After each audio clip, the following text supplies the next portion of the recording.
casse le cliché type Bretagne et on valorise cette Bretagne avec une Bretagne enjouée, forte, pleine d'humour finalement.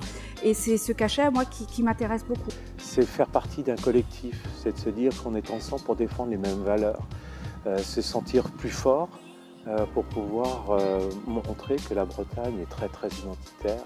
Avoir un marqueur Bretagne, les gens n'ont pas à chercher pour savoir où se trouve mon hébergement. Donner un peu d'envergure et de pouvoir rencontrer, évoluer et donner une image encore plus forte de ce qu'on essaye de raconter ici. Communauté d'acteurs qui ne sont pas forcément de l'hôtellerie, mais qui représentent bien le tissu économique breton. Et les gens identifient, disons les gens, les internautes, les clients, les gens qu'on a au téléphone également, identifient très vite notre situation géographique et notre attachement à la Bretagne. La Bretagne est un ensemble cohérent, avec une image cohérente à l'extérieur, donc ça me semblait évident effectivement de mettre en avant cet aspect, un peu noir et blanc, parce qu'esthétiquement c'est très beau, et puis en plus c'est une vraie référence régionale. On a vraiment la sensation d'être inclus dans une démarche de territoire. On n'a plus l'impression d'être seul dans son coin, ça permet de faire groupe. On est identifié en Bretagne.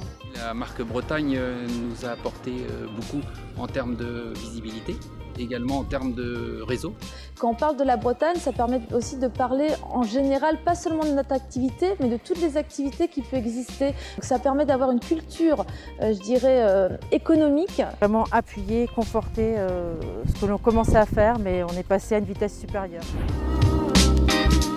Le sens du collectif et l'ouverture, ça c'est vraiment quelque chose de la marque Bretagne et de la Bretagne. C'est quelque chose qui nous unit. Moi j'étais allée à une session de formation au démarrage et j'ai trouvé ça génial en fait, le concept, tout ce que ça m'a apporté pour faire ma communication. Et on a intégré la culture bretonne aussi à notre charte graphique en utilisant une police de caractère qui a été créée par un artiste breton. Nous aussi, ça a été un moyen d'améliorer notre communication.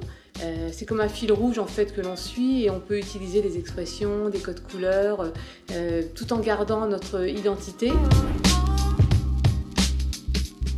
Plus on va être d'acteurs à proclamer ou à hisser haut cette marque Bretagne, plus on va en tirer les bénéfices puisqu'elle va rayonner de plus en plus à l'international.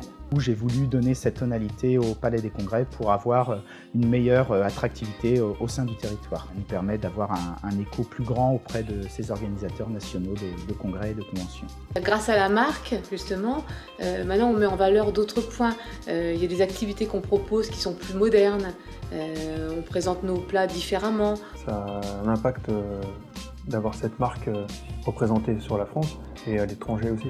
Ça leur parle tout de suite parce que ça les fait rêver et ils retrouvent ce qu'ils ont en vacances quand ils viennent ici.